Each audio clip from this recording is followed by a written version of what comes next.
Hi friends, welcome to my channel. நம்ம last வீடியோவில் ஒரு வேர்டு உங்களை கேட்டிருந்தேன் இல்லையா, எக்கோ ஆன்சைட்டி அப்படின்னு. அந்த வேர்டோட மீனிங் என்னென்னா, எக்கோனா என்னென்னா எக்கோ சிஸ்டம் சொல்லுவாங்கள்ல, நம்மளோட என்விரான்மெண்ட்டை. ஸோ அதிலிருந்து அதனால் நம்மளுக்கு வந்து ஒரு பதட்டம் பரபரப்பு வந்துச்சுன்னா அதுதான் எக்கோ ஆன்சைட்டின்னு சொல்லுவாங்க. இது வந்து டியூ டு கிளைமேட் சேஞ்சு ஏதாவது ரீசன்னால நம்மளுக்கு வந்து நம்ம என்வாயன்மெண்ட்னால நம்மளுக்கு வந்து படப்படப்பு வந்துச்சுன்னா ஆன்சைட்டி வந்துச்சுன்னா அதுதான் எக்கோ ஆன்சைட்டின்னு சொல்லுவாங்க. ஓகே ஃப்ரெண்ட்ஸ், நம்ம இன்றைக்கி ஒரு பழமொழி பார்க்கலாம். அதாவது அது என்னென்னா,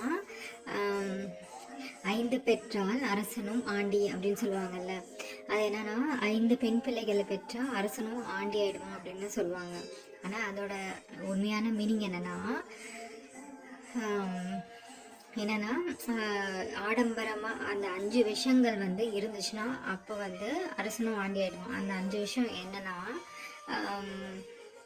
ஆடம்பரமான தாய், அதுக்கப்புறம் பொறுப்பில்லாத தந்தையே, அப்புறம் வந்து ஒழுக்கமில்லாத மனைவி, அதுக்கப்புறம் வந்து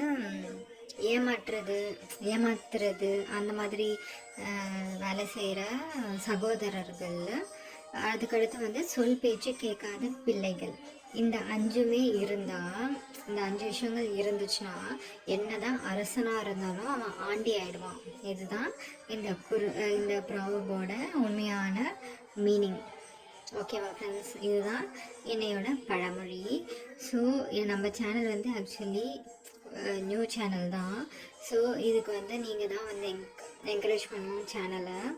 ஸோ ஃப்ரெண்ட்ஸ் எல்லோரும் நீங்கள் வந்து என் சேனலுக்கு வந்து சப்ஸ்கிரைப் பண்ணிக்கோங்க. அப்போ தான் ரெகுலராக உங்களுக்கு வந்து என் வீடியோஸ் வரும். ஸோ நீங்கள் ஏதாவது கண்டென்ட் உங்களுக்கு வேணும் அப்படின்னா நீங்கள் கமெண்ட்டில் டைப் பண்ணுங்கள், நான் வந்து அந்த கண்டென்ட் பண்ணுறேன். ஓகே ஃப்ரெண்ட்ஸ், நம்ம நெக்ஸ்ட் வீடியோவில் சந்திக்கலாம். பாய் பாய் ஃப்ரெண்ட்ஸ்.